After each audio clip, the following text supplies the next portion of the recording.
Bien, jóvenes, vamos a iniciar con esta sesión. Quiero sí anticiparme.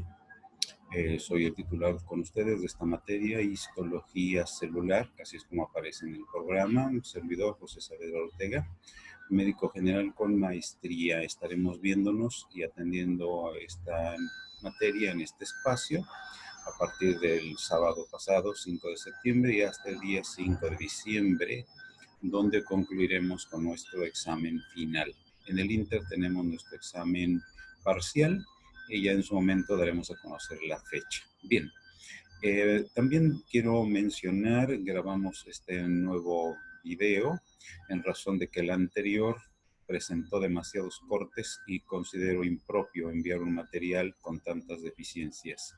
Por lo tanto, agradezco de ustedes su paciencia y el retraso, pues ya como ven, ya se fueron 2 días de por medio. Muy bien, a efecto de aprovechar entonces el tiempo, vamos a iniciar compartiendo nuestra pantalla y también el material que hemos preparado para esta primera clase, correcto.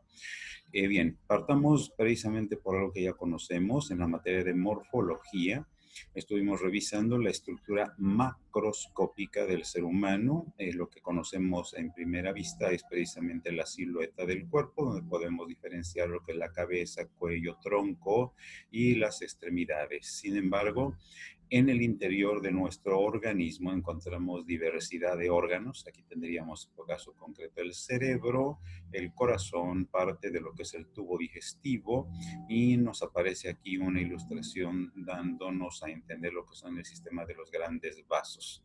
Es entendible que no lo es todo, pero es un punto de referencia para entender que aquí, por ejemplo, en el cuello vamos a encontrar una glándula que es la tiroides, y a un ladito de la tiroides aparecen en el lado derecho 2 y por el lado izquierdo otros 2, que son estructuras que son las glándulas paratiroides. Queremos mencionar que en esta lámina estamos encontrando así, por ejemplo, la referencia de estas 4 glándulas: tiroides, paratiroides, suprarrenales y la glándula pineal, y se nos presentan aquí sendos dibujos donde nos representan la estructura microscópica de estas 4 glándulas. Como podemos ver, aún morfológicamente no son iguales, y en su estructura histológica, o sea, ya a nivel microscópico, alcanzamos a apreciar que también existen diferencias importantes. Correcto. Histología, entonces, también se le puede llamar la anatomía microscópica, que nos va a ayudar para ir entendiendo lo que es la estructura de los tejidos. La raíz histo, del griego histo, nos habla de tejidos. Muy bien, aquí agregamos nosotros una infografía donde tenemos nosotros este dibujo de lo que viene siendo el hueso, o en otra palabra, el tejido óseo, que no es tan sencillo como parece. Tiene su propia estructura que ya revisaremos en su momento,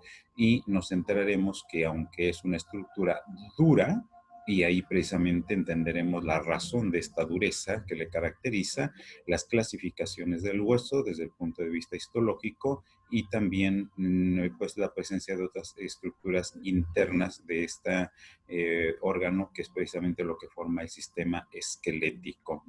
Esto nos lleva también a tomar un punto de referencia, y tomando precisamente las bases que nos ha dejado Carlos Linneo, 2 grandes clasificaciones de la célula animal, la célula vegetal. Aquí traemos esto a mención para que dejar en claro: la célula del suyo tiene una limitante externa, que es la membrana. Esto es hablando de la célula animal. En el caso de la célula vegetal, aparte de la membrana que encontramos aquí en esta sección del dibujo, tenemos y encontramos lo que viene siendo la pared celular, una estructura más externa. Y ya no es el caso aquí, ¿verdad? Pero se acordarán que en microbiología mencionamos que algunas de las bacterias tienen la oportunidad de formar lo que viene siendo, aparte de la pared, la cápsula, y posteriormente la espora, que les da mucha resistencia. Muy bien. La célula vegetal no tiene la oportunidad de llegar a esos extremos, solamente nos formaría lo que es la pared. Y en su interior la diferencian precisamente la presencia de lo que son los cloroplastos, estas estructuras de color verdoso, que en la célula animal no aparece. En donde sí comparten es que dentro de la membrana vamos a encontrar el citoplasma, que rellena todo el interior y en donde, como si estuviesen suspendidos o nadando, vamos a encontrar otras estructuras que es lo que conocemos como organelos, y entre esas estructuras también encontramos el núcleo y el nucleolo. Correcto. Consideramos entonces que el organismo, el cuerpo humano, que es lo que nos corresponde estudiar en esta materia, está formado por células con su propia estructura muy particular que estaremos revisando a detalles. Entre una célula y otra vamos a encontrar que existen algunas sustancias que, si bien por sí mismas no tienen vida, no quiere decir que son inertes, tienen funciones muy importantes. Podríamos considerar el caso del agua, el caso de los gases más importantes para el ser humano, que vienen siendo el dióxido de carbono y el oxígeno. Solos no tienen ninguna importancia, podríamos decir, como que son muertos, no tienen más que ver, sin embargo son vitales en la existencia del ser humano. Ahí vamos a encontrar también hormonas, proteínas, y conviene dejar en claro que hay que tener cuidado con las raíces. Cuando hablamos de algo intercelular, me regreso en la imagen, estamos hablando de algo que queda entre una célula y otra, entre el espacio de una célula con otra, y que hay que diferenciarlo de lo que viene siendo lo intracelular. Volvemos. Inter, entre una y otra, intra, adentro de. Y bien, por otra parte, los líquidos corporales, primordialmente podemos mencionar el caso concreto de la sangre, donde tenemos nosotros el plasma, en donde van disueltos todos los nutrientes, y también en su momento nos encontramos con sustancias de desecho y algunas sustancias tóxicas. Tóxicas, nos podemos preguntar, ¿cuál podría ser una de ellas? La urea, por ejemplo, la otra, el dióxido de carbono, que no son las únicas. Avanzando, tenemos nosotros aquí y consideramos que la histología es una disciplina o materia de carácter completamente visual. O sea, vamos a requerir siempre la presencia de imágenes para entender de qué estamos hablando, pero de quién trabaja la materia. En este caso, un servidor como docente, ustedes como alumnos, o bien un profesional que se dedique a esto, va a requerir dos elementos capitales: la observación, ver. De la descripción es buena, pero la observación es mucho mejor. Pero después de la observación es importante tener un conocimiento básico para razonar sobre lo que estamos hablando. Veamos aquí. No es lo mismo decir que tenemos aquí un corte del miembro superior, a mencionar, por ejemplo, que esto es el brazo, el antebrazo, y tampoco va a ser lo mismo si mencionamos que tenemos la presencia de piel, músculo, tendones, una articulación, o más bien de tres grandes articulaciones aquí. La presencia también, aunque no aparece de pronto, no se alcanza a ver, pero pues por aquí van los vasos sanguíneos. Esto nos lleva, dijimos, a entender que hay una estructura microscópica, y debajo de la piel vamos a encontrar grasa, que no vamos a pensar que es como la grasa derramada en la sartén o en la estufa que está regada. No, no, no, compañeros. Está concentrada dentro de unas células que se llaman adipocitos, y todos juntos van a formar lo que es el tejido adiposo. Cubriendo las superficies articulares vamos a encontrar la presencia de cartílago, que es otro tipo de tejido.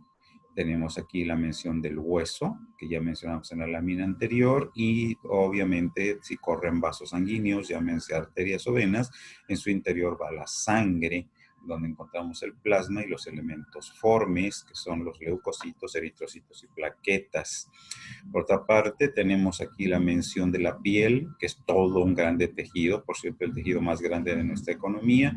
Y finalmente se nos hace mención aquí del tejido conectivo en su variante fibrosa, que lo tenemos representado en los tendones. ¿Y para qué tanto todo esto? Se preguntará alguien, precisamente porque nuestro objetivo es conocer la estructura normal del organismo, para que de aquí podamos desprender y comprender lo anormal. Lo anormal. Siempre hemos oído, por ejemplo, de procesos inflamatorios. Pensemos en el caso del ojo, en una queratitis. ¿Qué indica eso? Inflamación de la córnea. ¿Podemos verlo en una preparación histológica? Claro que sí, pero entonces vamos a encontrar que hay un proceso inflamatorio que nos altera la estructura normal del tejido. Esa estructura ya alterada la estudia precisamente la patología. Ustedes habrán escuchado del patólogo, es el que domina todavía mejor esta materia de histología. Entonces, la histología necesita conocimientos de biología celular, conocimientos básicos o generales también de lo que viene siendo la bioquímica para explicarnos la cuestión de fisiología y desprendiendo de esto podamos tener también una mayor comprensión acerca de lo que son los procesos patológicos. Bien, avanzando. Los tejidos animales, no nos ofendamos por la palabra, recordemos que Carlos Linneo nos dejó precisamente en el reino animal y pues estamos hablando de los tejidos, en este caso concreto, del ser humano. Tenemos 4 básicos que tenemos aquí en el mismo color de estos recuadros y en este orden los vamos a estudiar en su momento: el epitelial, conjuntivo o conectivo, muscular y nervioso. Cada uno de ellos tiene su propia clasificación, pero es importante en el caso del tejido conjuntivo hacer mención de que hay 4 subtipos que son cartilaginoso, óseo, adiposo y sanguíneo. Estudiaremos a estos 3. El adiposo lo dejaremos un poquito de lado. Muy bien. Al tratarse de una disciplina que nos ayuda para estudiar, obviamente debe tener su propia metodología.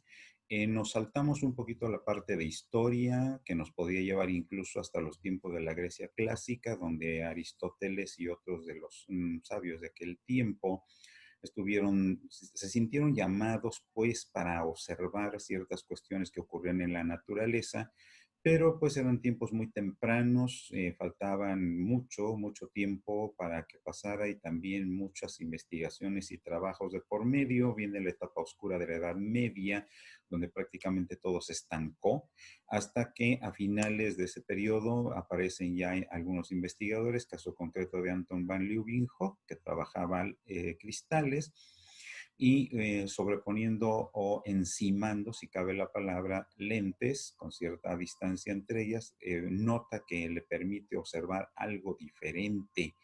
Entonces esto ya despertó la atención, vienen Howe, Malpighi y otros investigadores para que poco a poco se vaya trabajando sobre lo que viene siendo este aparato importantísimo en la histología, que es el microscopio, pequeño, Skopeinberg, que nos permite ver lo pequeño, ¿verdad? Y hacia finales de principio del siglo XIX ya aparece el uso del microscopio compuesto, que hay que aclarar, es todavía un microscopio muy rudimentario.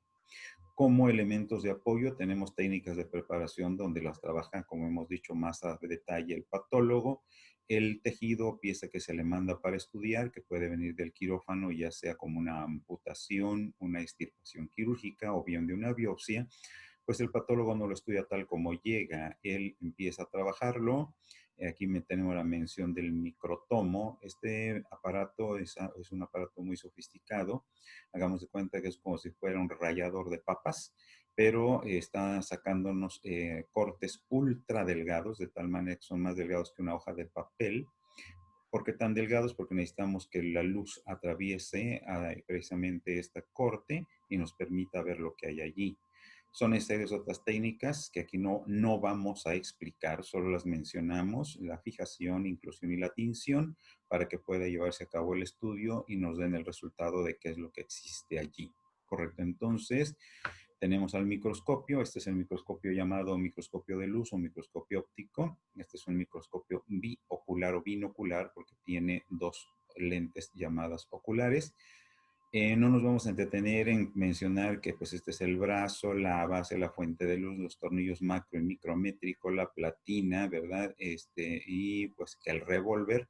Aquí lo que nos interesa es comentarle con ustedes solamente acerca de las lentes oculares, que generalmente tienen un aumento de 10. Ojo, cuando hablamos de microscopía, siempre debe ir el dígito o el número acompañado de lo que es la letra o el subíndice X.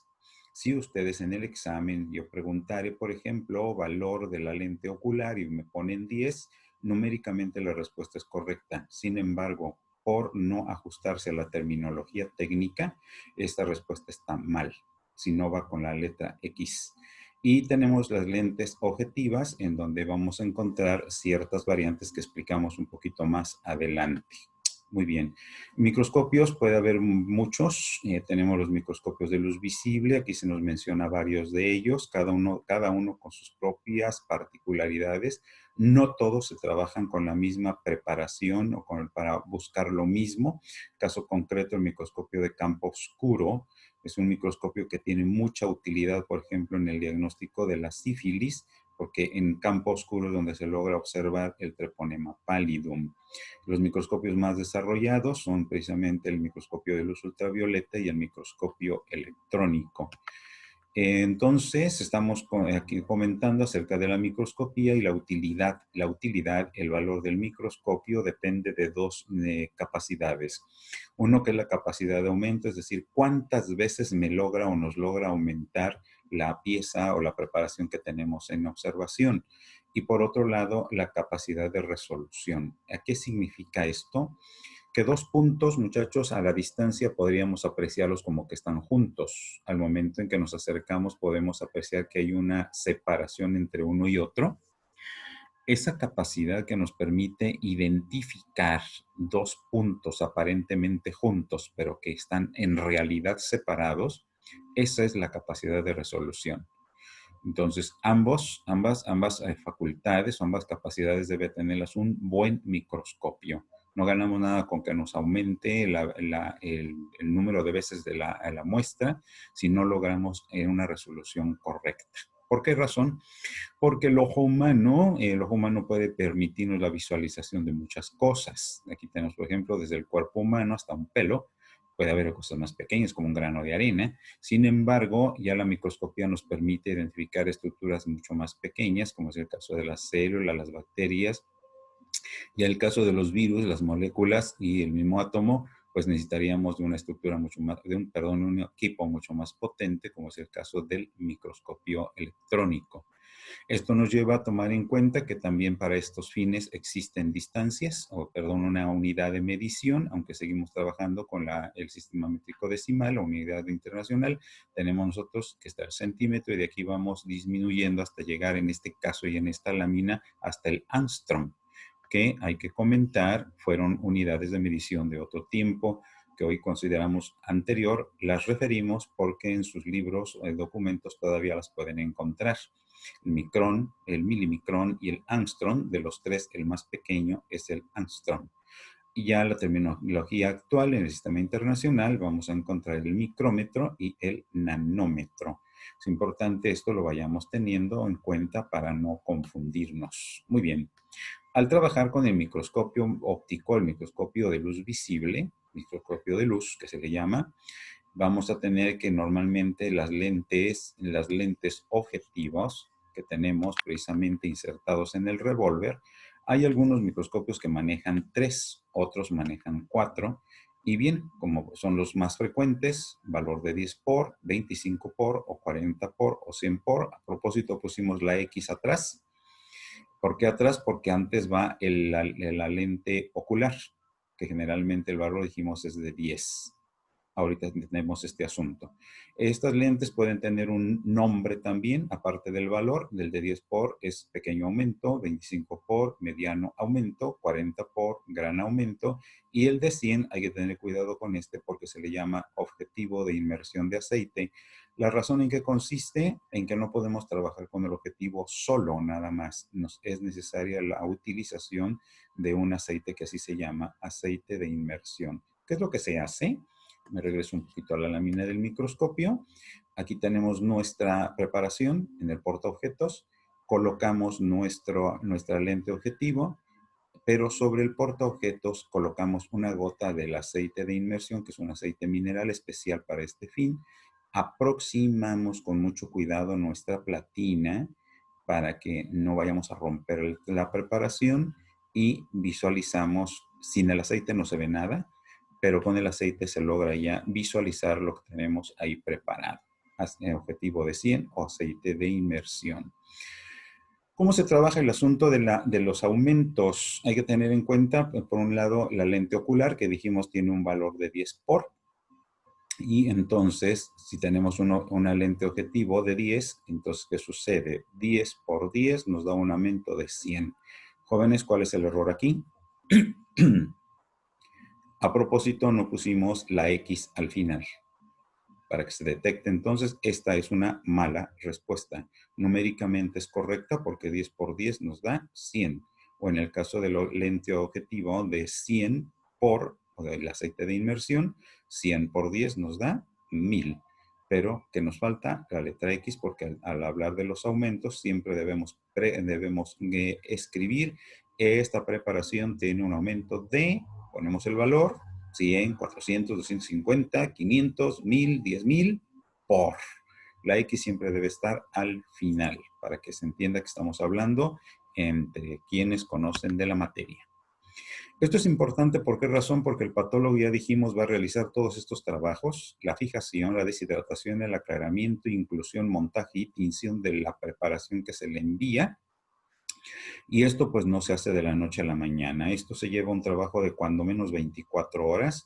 ¿Por qué lo refiere, profesor? Preguntará a alguien. El asunto es que a veces los profesionales de la salud incurrimos en el error de que pues ahí le mando patólogo esta preparación y por favor me da el resultado en 1 hora. No, jóvenes. El resultado rápido solamente se da en estudios que hace el patólogo de lo que se llaman las muestras o estudios transoperatorios. El paciente aún está en quirófano, él hace una revisión rápida de la preparación o de la muestra que se le está enviando, sea una extirpación o una amputación, y hace un estudio, una valoración rápida y regresa el resultado al quirófano, en el entendido de que él tiene que realizar todo esto con más calma para dar sus resultados definitivos. Ya esto requiere una mayor explicación, pero por el momento quede claro este asunto, que el trabajar las preparaciones para patología e histología, esto se lleva su propio tiempo, porque al hablar de colorantes, no todos los colorantes son iguales, no se procesan igual y no nos dan los mismos resultados. Ya el patólogo trabaja de acuerdo a lo que el médico está solicitando en el estudio. Correcto. Avanzamos y entramos ya de lleno a nuestra estructura base que viene siendo la célula. La célula, pues hablando de la célula humana, sabemos que tiene su propia estructura, ¿verdad? Ya dijimos, la membrana es la parte que la limita y pues aquí de pronto aparecen estos pelitos como perdidos en el espacio. Nada de eso, ya lo revisaremos con cuidado y veremos que tienen su propio nombre, estructura y función. Bien, en el caso de la membrana plasmática, que es la que se encarga precisamente de dar el límite a la célula, podemos mencionar algunas otras de sus funciones. Aparte de marcar el límite, también apoya en la forma de la célula, porque no todas las células son iguales. También ayuda a mantener el equilibrio entre el interior y el exterior de la célula, es decir, por fuera hay ciertas sustancias, como vimos en la lámina inicial, ciertas sustancias y hay otras en el interior y ambas deben mantenerse en cierto equilibrio. Recordemos en fisiología que vimos el asunto de la concentración del sodio, que es mayor en el espacio extracelular, y el potasio es el que es mayor en el intracelular. Se dirá, pero es que están en cantidades desiguales. Ese es el gran detalle, que no por ser potasio y sodio van a estar en la misma cantidad en ambos espacios, varían. Y varían también de acuerdo al estado de función en el que se encuentra la célula.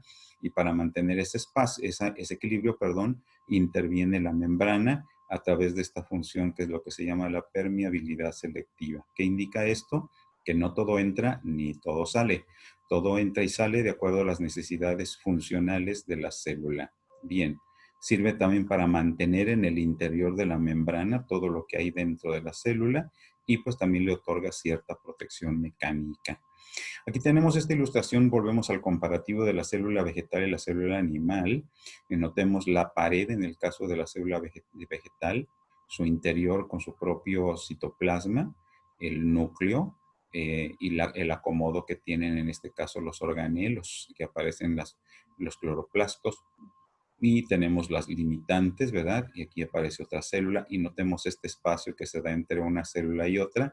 Este sería el espacio intercelular. El intracelular queda aquí, acá, aquí y acá. Y en este caso estamos en un corte diferente. Este sería el espacio intracelular tenemos aquí orientados los organelos hacia un extremo. Sin más, muchachos, esto nos permite entender que esto se trata de un adipocito. ¿Por qué? Porque todo este glóbulo enorme que está aquí está ocupado por grasa. Y los organelos orientados hacia un polo. Noten qué diferente la orientación aquí. Y así como en este caso vemos esas variantes, iremos viendo en el caso de diferentes células. La membrana celular, aquí nos dicen que es una pared celular, y tenemos acá este espacio que vendría siendo el intercelular y el intracelular. Avanzamos. La membrana no es una simple línea nada más, sino que se trata precisamente de una estructura muy compleja, como estamos apreciando aquí. Este es ya un dibujo de la estructura molecular de la membrana. En microbiología, los compañeros que tuve la oportunidad de atenderles, trabajamos con esto con una ilustración y un comparativo de un sándwich. El sándwich, sabemos, tiene pan en la parte de arriba y pan en la parte de abajo. Aquí tenemos de llevar ese comparativo a considerar que ni vamos a hablar de pan, ni vamos a hablar de arriba, ni de abajo. Aquí tenemos que hablar con propiedad. Estos bolitas que vemos acá, junto con estas colitas que están aquí encerradas, esto es grasa, lípido en la parte externa, porque acá es el espacio extracelular, y lípido en la parte interna, este es el espacio intracelular. Quedamos que la membrana es el límite de la célula. Hay proteínas. Esta está muy grandota, atraviesa toda la membrana. Aquí no apreciamos un dibujo o un esquema de una proteína que nada más queda orientada ya sea hacia afuera o hacia adentro. Casi todas cruzan la membrana en este dibujo, que son proteínas integrales, ¿verdad? Y tiene su propia función. Encontramos también estas proteínas aquí que están hacia afuera, algunos carbohidratos, y entonces tenemos la presencia de las tres grandes moléculas: lípidos, proteínas y carbohidratos, cada uno con su propia función. Y noten, aquí tenemos al colesterol, una molécula con la que peleamos mucho, pero que es muy importante porque nos ayuda a mantener el estado que se llama de mosaico fluido de la membrana para que pueda cumplir con sus funciones. Agregando entonces y avanzando, tenemos nosotros que, como podemos ver en la lámina, son lípidos hacia afuera, lípidos hacia adentro. Pues estaríamos hablando de una bicapa lipídica. Dos capas de lípidos hacia afuera y hacia adentro. En el interior vamos a encontrar dispersos los diferentes organelos celulares, y esa membrana nos va a permitir la difusión. Aquí nos habla de iones y de gases, ya sea hacia adentro o hacia afuera, de acuerdo a la función de la célula. Agregando un poquito sobre la cuestión de los componentes lipídicos, o sea, de las grasas que tenemos en la membrana, encontramos que el 98%, y no nos debe de extrañar, noten ustedes, todo un colchón, aquí vemos, de lípidos, la gran mayoría, es lo que nos refiere este otro documento, 98% de lípidos, pero encontramos aquí moléculas anfipáticas. Jóvenes que me acompañaron o tuve la oportunidad de acompañar en microbiología, esto ya lo habíamos mencionado. Anfipática es una molécula que cuenta con estas dos particularidades. Es un lípido, pero tiene lo que se llama una cabeza polar, es decir, tiene oportunidad de relacionarse con el agua, y esa oportunidad se la da la presencia de fósforo. Son precisamente las bolitas que vemos aquí, cabezas polares que se llaman. Lo que queda aquí secuestrado en el centro vienen siendo las colas de la molécula, que se les llama, ¿verdad? Estamos viendo aquí, se les cataloga como colas apolares, porque estas definitivamente son grasa completamente, lípido, y este lípido no tiene relación alguna con el agua. Esta molécula que tiene estas dos particularidades, una cabeza polar y una cola apolar, es a lo que se le llama molécula anfipática, para que por ahí lo anoten en sus apuntes. Tenemos también proteínas, que no vamos a agregar mucho hablando de ellas, que son más o menos el 20% y que varía de acuerdo a la célula de la que estemos hablando. No es la misma cantidad de moléculas de proteína en una vaina de mielina que está en la neurona a lo que encontramos, por ejemplo, en la membrana interna de la mitocondria. Cabe mencionar que estas particularidades de la membrana celular también la vamos a encontrar en los diferentes organelos, excepto en los ribosomas, porque estas no tienen membrana. Y bien, La gran mayoría de esas proteínas son intrínsecas, es decir, tienen orientación hacia el interior o cruzan la membrana y el 20% se quedan hacia afuera. Tienen diferentes funciones, como estamos viendo, nos ayudan a transportar algunas moléculas, caso concreto de lo que se refiere a la bomba de potasio y sodio, conectoras, porque nos ayudan a unir, esto lo veremos en su momento cuando hablemos de lo que es el citoesqueleto, receptoras, como estábamos viendo, me regreso un poco en nuestra lámina, esto que estamos viendo acá viene siendo la ilustración de un receptor. ¿Para qué receptores? Para identificar lo que vienen siendo los neurotransmisores o bien la presencia de hormonas. Lo mismo sucede con algunos de los carbohidratos que tenemos aquí y que también nos ayudan a la identidad celular. Ciertas investigaciones de cáncer nos dicen que precisamente alteraciones en la estructura de estos receptores son lo que dan pie u ocasión a esa reproducción desencadenada, loca, decimos a veces, de la división celular y que da origen a los tumores. No es lo único, es solamente una de las muchas teorías. Hablando de los glúcidos o carbohidratos, aquí dice glucídicos, porque viene de glúcido o de azúcar. Es muy poquito, noten ustedes el 8%, pero tiene también su propia función. Las siguientes láminas, jóvenes, solamente son para que por ahí lo lean con calma en casa y tenemos las funciones que encontramos precisamente en lo que se refiere a la membrana. Ya dijimos, nos ayuda a mantener una diferenciación entre el medio intracelular y extracelular, divide las secciones de los diferentes organelos. ¿Por qué razón? Porque esa membrana, con sus propias características, la vamos a encontrar en los diferentes organelos.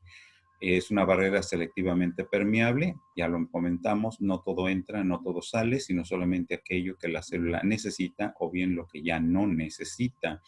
Ayuda en el transporte de sustancias, los diferentes mecanismos de transporte, ya sean el transporte pasivo, transporte activo o bien la ósmosis en su momento y en su oportunidad ¿cómo se llama esto? Cuando en la misma membrana interviene en la exocitosis y la endocitosis. Percibe y reacciona porque tiene precisamente terminaciones o los receptores para responder a los estímulos y mide también las interacciones con sus diferentes vecinas, podemos decirlo. Hay canales que permiten la entrada y salida de sustancias, proteínas que ya dijimos sirven para las cuestiones del transporte, los receptores también, para las hormonas, los neurotransmisores, algunas enzimas porque hay ciertos procesos metabólicos que se dan en ese nivel y anclajes del citoesqueleto. ¿Por qué razón? Porque una célula con otra no se va a pegar, que la palabra propia es, no se va a adosar o a unir con otra nada más por pura gracia. Tiene su propia estructura, la unión entre una célula y otra. Ya lo veremos en su momento cuando hablemos de los desmosomas y hemidesmosomas, entre otras estructuras. Los marcadores de identidad celular que les estaba comentando. Aquí, por ejemplo, tenemos el caso de los eritrocitos, que en su superficie llevan las moléculas que nos permiten identificar y hacer diferencia entre los grupos sanguíneos. Me dirán, oiga, pero yo sé que son 4. Sí, claro. Está el grupo A, el B, el O y el AB. Y entonces, ¿y dónde los encontramos? Precisamente a través de esos lípidos y glicolípidos, es decir, lípidos unidos a un carbohidrato que están en el exterior de la membrana del eritrocito y nos permiten identificar los grupos sanguíneos.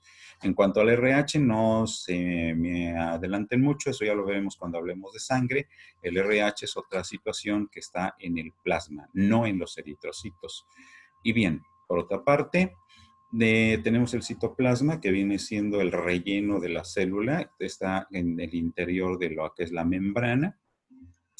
Se le llama citoplasma y esta pues tiene una apariencia viscosa, es decir, como una gelatina medio cuajar o como sucede con el gel que ocupamos para peinarnos, y está localizada precisamente dentro de la membrana plasmática, pero rodeando al núcleo.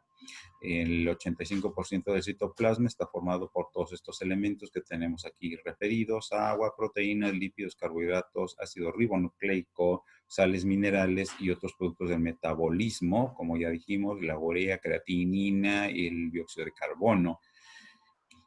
El citoplasma podemos dividirlo en dos grandes partes: el ectoplasma, que queda ecto hacia afuera, hacia el exterior, ¿verdad? Está cerca de lo que es la membrana plasmática, y el endoplasma, que está hacia el interior y es donde están suspendidos los organelos celulares. Me voy a regresar mucho por este dato importante.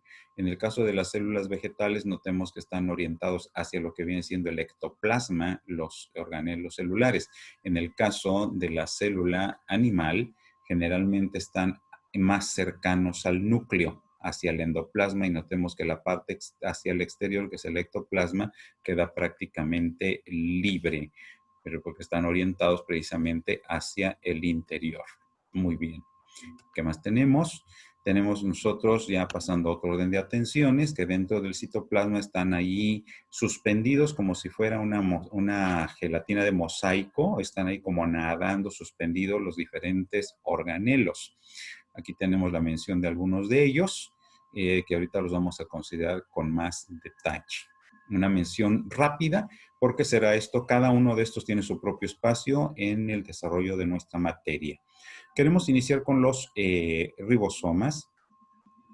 ¿Por qué los ponemos al principio? No por la actividad, que de hecho se dedican a la síntesis de proteínas, sino porque a estos hay que tocarlos un poquito aparte. Son como medio nudistas. Estas andan encueraditas, es decir, no tienen membrana, y por lo mismo varios autores no los consideran como organelos, pero se trabajan dentro de ellos para su comprensión, saber de qué es lo que se trata y qué es lo que hacen. Su función entonces, síntesis de proteínas. Tenemos después los dos retículos, endoplásmico rugoso, endoplásmico liso. Endoplásmico rugoso, ¿por qué rugoso uno y liso el otro? Rugoso porque cuando lo vemos al microscopio da la impresión de que en su superficie como que tiene algo pegado, así como rasposo. Por eso de ahí el nombre. ¿Qué es lo que le da esta característica? La presencia de ribosomas. Entonces, si el ribosoma sintetiza proteínas, pues una función importante del retículo endoplásmico rugoso es la síntesis de proteínas. Continuamos con el retículo endoplásmico liso. Este se dedica a la síntesis de lípidos y entre ello a hormonas de tipo lipídico y el transporte de otras sustancias. Tenemos aquí la mención de la mitocondria, que se dedica a la respiración celular.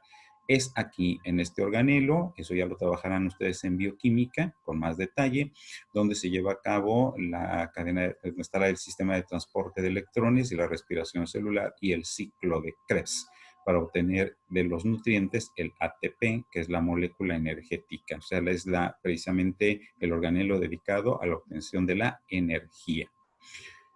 Tenemos el complejo de Golgi, que termina los procesos que iniciaron los dos retículos, tanto el rugoso como el liso, y prepara esas moléculas para su exportación, es decir, para utilizarse en otra parte de la célula. Lo que ahí se ocupa, pues ahí se queda en el interior.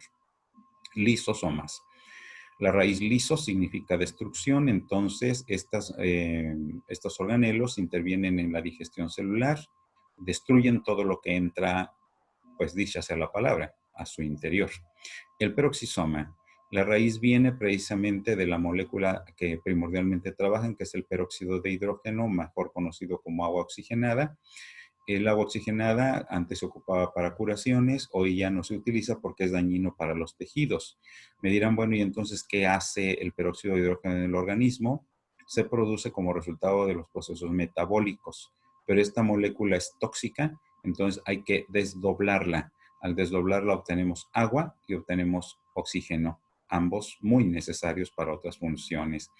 El centriolo interviene precisamente en lo que es la formación del citoesqueleto y en el proceso de la división celular. El núcleo contiene el ADN y ahí están contenidos precisamente o nos representa el centro de control de todas las funciones celulares. Nucleolo está en el interior del núcleo, formado por ARN, y es ahí donde se inicia la formación de ribosomas. Por último, comentamos en esta clase el cloroplasto, no porque tenga importancia en la célula humana, sino solamente para dejar en claro, es el organelo que se encarga de la fotosíntesis y obviamente pues esta función no la realizamos los humanos, es algo que se repasaremos con un poquito de detalles en la clase de materia de bioquímica y que en este caso solamente lo mencionamos. Jóvenes, pues es lo que tenemos para esta oportunidad. Queremos sí ¿verdad? Dejar con ustedes nuestra apertura total. Dudas que hubiere, bueno, le estaremos al tanto para poder estar a la orden con ustedes. Por esta oportunidad es todo. Bienvenidos todos. Sé que son un grupo grande. De pronto tengo manejando con ustedes 3 subgrupos. Trataré de enviar este material en cuanto lo tenga preparado y cualquier cosa estamos a la orden. Por el momento, muchas gracias. Reitero, estamos a la orden. Cuídense mucho.